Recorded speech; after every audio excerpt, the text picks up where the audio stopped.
Podcast, where we cut through the noise and keep it real.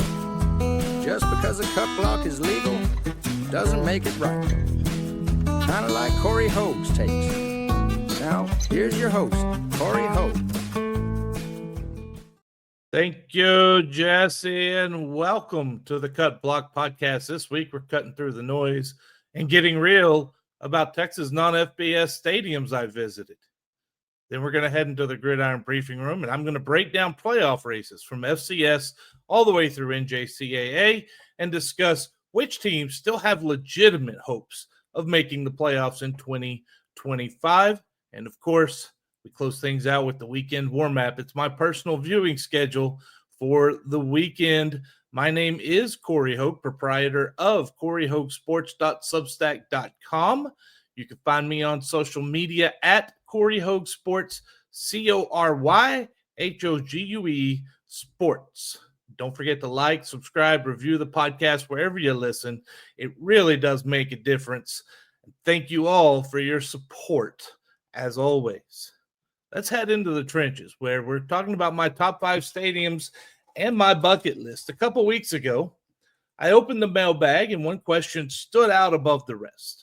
A reader asked me to rank the best non-FBS stadiums in Texas. And honestly, that's a question that was just too good for a quick answer. It deserved its own story. Now, to make this fair, I set one rule: only on-campus stadiums or facilities actually owned by the school. That alone eliminated nearly half of the 35 programs in Texas right off the top. The next challenge? Well, I haven't visited every on-campus stadium in the state yet. But that's the key word, yet. So I broke it into 2 lists: my top 5 that I've personally visited, and another 5 that sit high on my travel bucket list if the budget ever allows. So for the top 5 Texas non-FBS stadiums I've visited, let's start with number 5, Trinity University. It is hidden in the heart of San Antonio. This place is like a time capsule of what college football used to be. It's pure and simple. Trinity's multi-sport stadium got a big 3-phase renovation that wrapped up in 2021, and it was necessary. New turf, upgraded facilities, and a reworked home side. But what separates this place is what makes it special are the people. The tailgating feels like a family reunion. Food, laughter, and storytelling behind the stands. It's football the way it was meant to be played. Community first. Number 4, Mary Hardin Baylor. Crusader Stadium isn't just one of the nicest in Division III. It's a cathedral for UMHB football. The 5,400-seat home side towers over the field, and another 2,200 seats right in front of the student union, where students wander in between study sessions. Then you've got one of D3's biggest scoreboards. The Crew Dogs are grilling nearby, and yes, that famous purple vanilla ice cream. If you know, you know. Number 3, Abilene Christian. Wildcat Stadium sits just off East Ambler Avenue, and it's as beautiful as it is functional. With a 12,000-seat capacity, club suites, an HD video board, and berm seating for families who like to maybe picnic while they watch football, ACU nailed the blend of modern amenities and that West Texas hospitality. Between the Big Country tailgate and a student section that never sits down, it's a full-day experience. Number 2, West Texas A&M. Bain Schaefer Stadium in Canyon might be Division II, but it looks and feels like Division I. It seats 8,500 officially, but can hold around 12,000 when you count the berms and seating areas.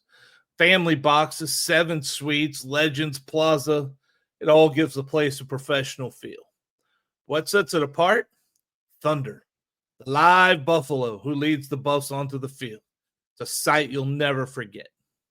And number 1, no surprise here, it's Tarleton. Tarleton Memorial Stadium is the showpiece of Texas non-FBS football. The $24 million remodel transformed it when the Texans moved to Division I.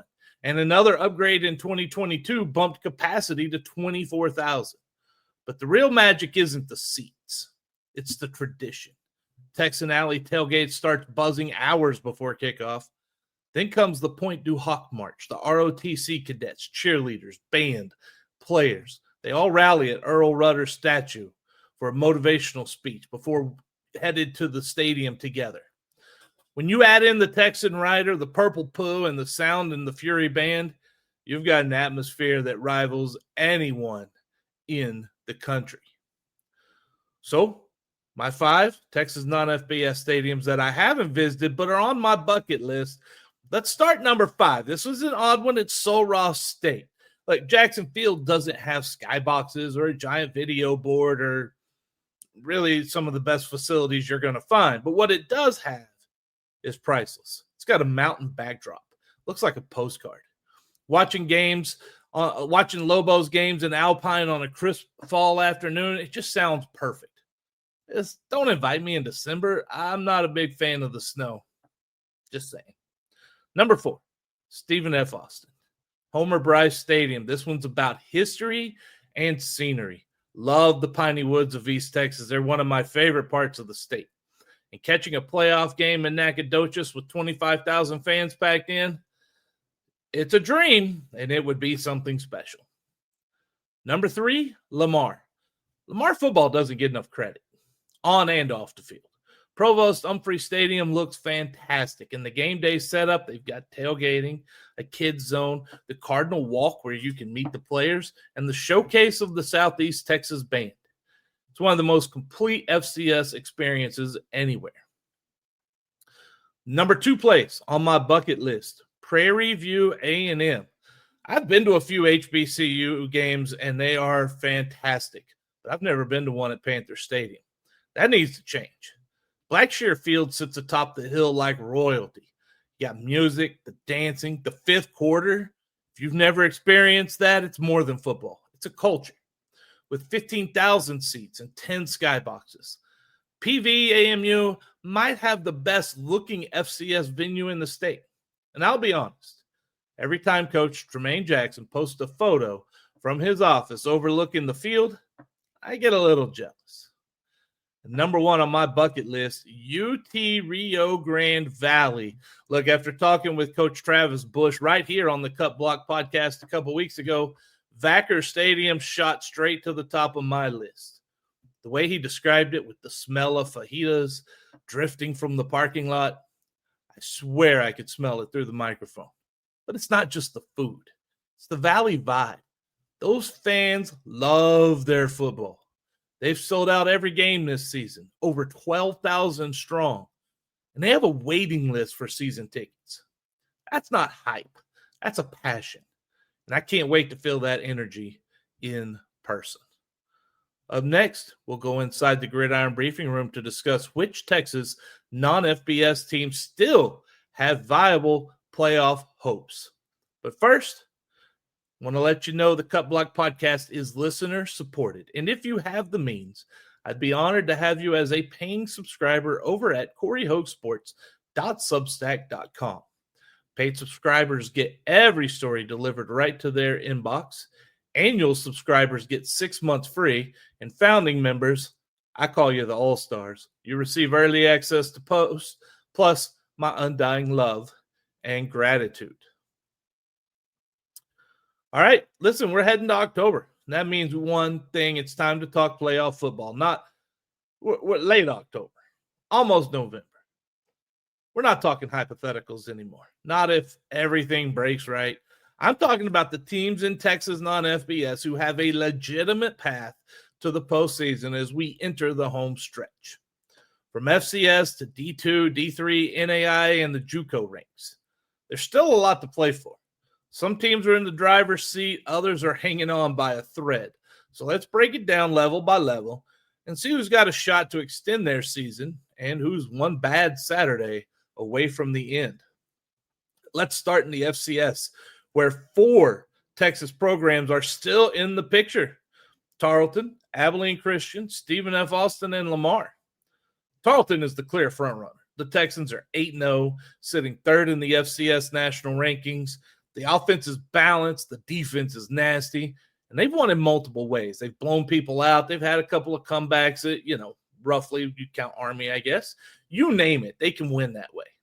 And they're getting healthy at the right time with Victor Gabalis back at quarterback and Trey Page III returning in the backfield. But here's what makes Tarleton special. They are battle tested. That road win at Army back in September wasn't just a payday game. It was proof that this program has arrived. Now, the schedule still has traps. They go to Eastern Kentucky this week and then travel to Abilene Christian. But if they can win out, Tarleton won't just be in the playoffs. They'll be in contention for a top 2 seed and home field advantage in the FCS postseason. Speaking of Abilene Christian, things are getting urgent in the big country. The Wildcats are on the edge of elimination, and another UAC loss would be devastating. They've shown flashes of being a playoff team, but inconsistency has been the story. The offense can move the ball, but turnovers and slow starts have haunted them at times. That showdown with Tarleton could either be a season saver or the final nail in the coffin. Bottom line, ACU's margin for error is gone. They've got to win out to have a shot. Now let's shift over to the Southland Conference, and things are really interesting over there. Stephen F. Austin, Lamar, Southeastern Louisiana, they're all tied at the top of the standings. For SFA, the Lumberjacks are peaking at the right time. They've won 5 straight. That defense has been suffocating, holding every opponent during that stretch to 17 points or fewer. Quarterback Sam Vidlak has settled in, and that defense is playing lights out. Lamar is also in a great position, but they've got the toughest road ahead. The Cardinals face both SFA and Southeastern Louisiana in back-to-back weeks in November. That's brutal. But if Lamar can get through that gauntlet, they'll absolutely earn their playoff spot. But right now, it's a 3-way battle for 2 playoff bids at best. Any slip-up could be fatal. Now let's drop down to Division II, where Lone Star Conference has 3 Texas teams still alive: UT Permian Basin, Angelo State, and West Texas A&M. UTPB has been one of the biggest stories in the state. The Falcons started 5-0 and looked like world beaters under Chris McCullough. The offense is explosive, the defense flies the ball, and quarterback Cannon Gibson has been the steady leader they needed. But they've hit some adversity. 2 straight losses have put the Falcons on the edge of the playoff bubble. The good news, they still control their own destiny. Beat West Texas A&M this weekend, finish strong, and they're probably in the regional playoff picture. Lose, things get dicey real fast. Then there's Angelo State, a program that's been the standard in the Lone Star for the last few seasons under Jeff Gersh. The Rams aren't done yet.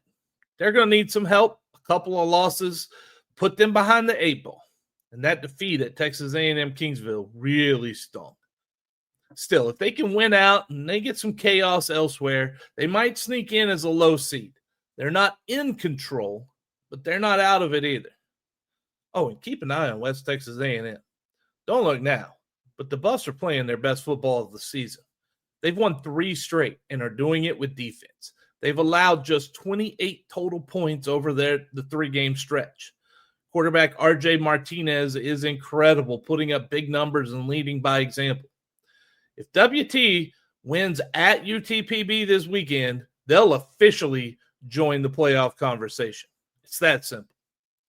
It appears each of the 4 conferences in Super Region 4, the Lone Star, the Rocky Mountain, the Great American, and the MIAA, they'll each get 2 spots. Central Washington is in the best position in the Lone Star, which leaves only 1 spot for a team from Texas and no room for error. Now in Division III, the picture's a little clearer and a little more brutal. Hardin Simmons is in the best spot of any Texas D3 team. The Cowboys have already beaten UMHB, and they sit in control of the ASC race. The offense is humming, the defense is balanced, and right now, they're in line for one of the top seeds in the playoff bracket. They can cement themselves at the top if they defeat UMHB in Belton. Trinity, meanwhile, they're right behind in the SCAC. They're in solid shape for now. They can't afford another conference loss. Their game in a few weeks against Maryville now has playoff elimination written all over it after Millsaps beat the Scots. If Trinity wins and they win out, they're in the mix for an at-large bid, even if they don't claim the automatic qualifier. But if they lose one more, that's probably it. And then there's Mary Hardin-Baylor. Let's just be honest. The Crew are on life support right now. And honestly, that's where their offenses seem to be all year. Inconsistent quarterback play has doomed them. The defense is still capable. They just can't find rhythm on offense. They should beat Howard Payne this weekend. Emphasis on should. But that's been the issue. Inconsistency has been the standard for UMHB this season. They've got to win out and hope for chaos to sneak in as an at-large or possibly find a way to get that automatic bid. But the odds are long for the Crew. Now we move to NAIA, where the path is much simpler. For Texas Wesleyan, the math is clear. Win the Sooner Athletic Conference, and you're in. But lose to Ottawa, Arizona in November, and you're out. That's pretty much it. That's the scenario. The Rams have been steady all year, but that season-opening loss to Lindsey Wilson hurt. It took away probably any real shot of an at-large bid. So to make the postseason, they have to take care of business in conference play and beat Ottawa at home. The good news for the Rams, they'll have that game in Fort Worth, and that atmosphere will be incredible. Finally, we head down to the JUCO level, the NJCAA, where Tyler Junior College is quietly building something special. The Apaches look like legitimate contenders to make the national semifinals. But their path is treacherous. The SWJC-FC is the toughest JUCO league in America, and there's zero margin for error. Tyler hasn't been dominant by any means. They've had a lot of close calls. They've had to fight through adversity, but they just keep winning, and that's what matters. To make the Final Four, though, they'll need to finish the regular season strong and win the SWJC-FC playoffs. It's a gauntlet, but if they can survive it, Tyler has the defense, the discipline, and the grit to make a run at the national title. So that's your playoff pulse heading into late October. Across the non-FBS levels, Texas football is right in the thick of the national picture. From Tarleton chasing perfection to Hardin-Simmons asserting dominance, from the Falcons fighting for respect in Odessa to Tyler's playoff push in JUCO. There's still a lot to decide, but one thing's for sure. November football in Texas is going to mean something. And when the brackets come out, don't be surprised if the road to a couple national title runs right through the Lone Star State. Stay connected with me on Twitter, X, Facebook, Instagram, YouTube, and more. Just search at Corey Hogue Sports, CORYHOGUE Sports. You can also reach me directly by email at CoreyHogueSports@gmail.com. All right, it's time for the weekend warm-up. It's your weekly briefing to the Texas non-FBS football front lines. Each week, I break down the key matchups that you need to know, the ones that are going to shape playoff races, title chases, and bragging rights across the Lone Star State. As always, kickoff times are given using the 24-hour clock. Nod to my time as an Army medic. If the first two digits are higher than 12, just subtract 1,200 and you're good. All right, let's head into this weekend's missions. And we start 1,300-hour Cisco at Navarro. This one's massive for the SWJC-FC playoff picture. On your screen, you'll see Howard Payne first. We'll get to that one in a second. We're starting Cisco at Navarro. Cisco enters off a tough 37-33 loss to conference leader Tyler, but the Wranglers showed they can hang with anyone. Navarro, meanwhile, hasn't played since a 14-7 loss to Trinity Valley and has had 2 full weeks to get right. Cisco ranks as second in the league in scoring, just ahead of Navarro against conference opponents. But the Bulldogs have been nasty on defense, giving up barely 12 points per game in conference play. Cisco's secondary has held opponents under 200 yards passing, so something's got to give. Navarro can clinch a playoff spot with a win and a Trinity Valley victory over New Mexico Military Institute. A win also keeps them alive for the top seed before the next week's showdown at Tyler. For Cisco, a victory would pretty much lock up back-to-back playoff trips for the first time since 2006-2007. Also, 1,300 hours, Howard Payne at Mary Hardin Baylor. Kobe Gibson's first season at Howard Payne has been outstanding. And this is a chance to stamp it with a statement win. The Yellow Jackets are tied with UMHB for second in the American Southwest Conference after taking down East Texas Baptist 2 weeks ago. And they're sneaking into a playoff conversation territory. The Crew, on the other hand, they haven't found any consistency. They haven't won back-to-back games yet this year. They're coming off a 28-19 win over Texas Wesleyan, but they have to win out to keep their postseason hopes alive. This is do or die time for UMHB. For Howard Payne, a win in Belton redefines their season. At 1,400 hours, we end the afternoon session at Eastern Kentucky Roy Kidd Stadium, where Tarleton rolls in with a 8-0 record and ranked number 3 in the FCS. Eastern Kentucky hasn't lost at home since 2023. Again, something's got to give. The Texans finally got healthy last week, or they're starting to get healthy. Quarterback Victor Gabales and running back Trey Page III both returned for a 45-10 homecoming win over West Georgia. And the story of the year keeps getting better. James Page, the quarterback turned running back, he's racked up 220 yards and 5 touchdowns in the last 2 weeks. EKU is 3-4 overall, but they're undefeated at home and scoring nearly 10 points more per game in Richmond than they are on the road. A win keeps Tarleton's perfect season alive heading into next week's clash with Abilene Christian. For EKU, it's desperation mode. Lose, and they're out of the title race. Win, and they still had a signature upset to hang their hat on and a chance at the FCS playoffs. We head into the late afternoon, early evening games at 1,600 hours. We start with Langston at Texas Wesleyan on the Antler Sports Network. The Rams can't afford to blink. Texas Wesleyan and Ottawa, Arizona are both unbeaten in Sooner athletic play, and that November 8th showdown is looming. But Langston comes in hungry, sitting in the middle of a 3-game road stretch, and they fell last week 42-28 at Wayland Baptist. Every game is a playoff game for Texas Wesleyan now. Slip up here, and that conference title path gets a whole lot more difficult. Also at 1,600 hours, Trinity Valley at New Mexico Military Institute. It's another crucial SWJC FC matchup. Trinity Valley's ripped off 4 straight wins since falling to Tyler. And a win would clinch a playoff berth and keep them in line for a home game in the conference playoffs. Nemi broke a 3-game skid last week by beating in Northeastern Oklahoma A&M 45-21. And they nearly stunned Tyler 2 weeks ago. The Broncos are always tough in Roswell, and the Cardinals cannot overlook them. But Trinity Valley can secure their spot. They're going to have to earn it, though, against a team that's playing some really good football, especially at home.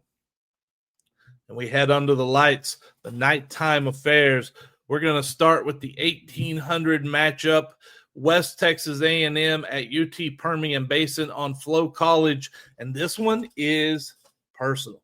Cannon Gibson transferred from West Texas to UTPB during the offseason. And now he faces his old team in a game that could decide the playoff fate for both squads. WT's defense has been lights out during their 3-game win streak, giving up just a total of 28 points. RJ Martinez has been the heartbeat, over 2,200 yards passing, 17 touchdowns, and 5 more on the ground. The Falcons started 5-0, but they've dropped 2 straight. Gibson's thrown for over 1,700 yards and 13 touchdowns. He's also their leading rusher. But they got hurt by turnovers recently, especially last week and then late in the game against Central Washington. This feels like a playoff elimination game. WT could climb back into regional contention with a win. For UTPB, no more room for error. Lose here, and postseason hopes are gone. Also at 1800 hours, Stephen F. Austin at East Texas A&M on ESPN+. Do you want storylines? This game's full of them. Colby Carthel returns to the place where he won a national title as a Division II school, and East Texas A&M nearly knocked off Lamar 2 weeks ago. Then they go into San Antonio last week, and they just stunned UIW with that comeback. Quarterback Ron Peace and that Lions offense, they're rolling. They're averaging almost 40 points a game against Southland competition. But SFA's on a heater of its own. 5 straight wins after a 34-7 marathon weather delay victory over Nichols. Their defense has been dominant, holding every opponent under 17 points during that run. And the Lions won last year. Don't forget that. In Commerce, East Texas A&M beat SFA. This time, SFA is tied for first in the Southland. They can't afford a misstep with no matchup against Southeastern Louisiana this year. For East Texas A&M, they're now fully playoff eligible. Remember, they got eligible 1 year early. This is another chance to shake up the FCS landscape. At 1900 hours, we're headed to the Rio Grande Valley for Incarnate Word at UTRGV on ESPN+. Incarnate Word's season has gone sideways. They're 0-3 in the Southland, 0-3 on the road, and they've lost 4 of their last 5, including that 52-45 heartbreaker to East Texas A&M last week.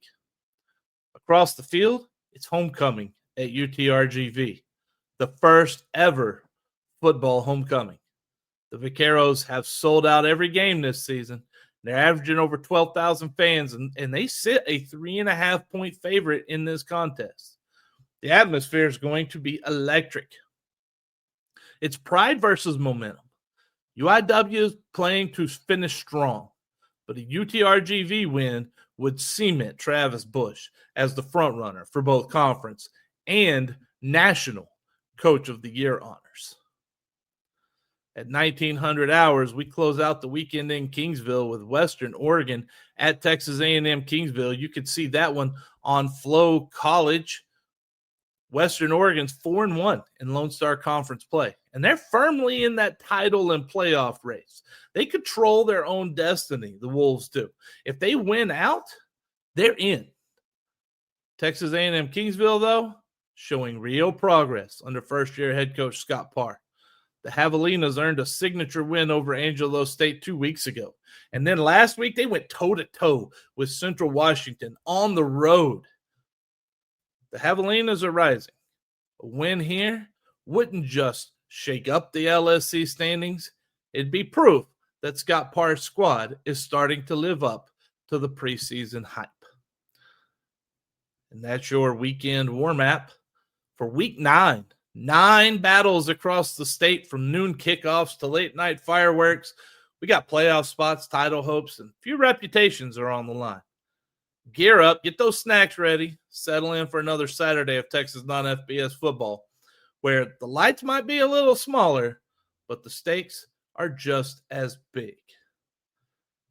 Thank you for joining me for this week's episode of the Cut Block Podcast. I'll be back with another episode soon, bringing you more unfiltered truth and fearless football talk. Until then, stay safe. And remember, just because it's legal doesn't make it right. Just like my takes.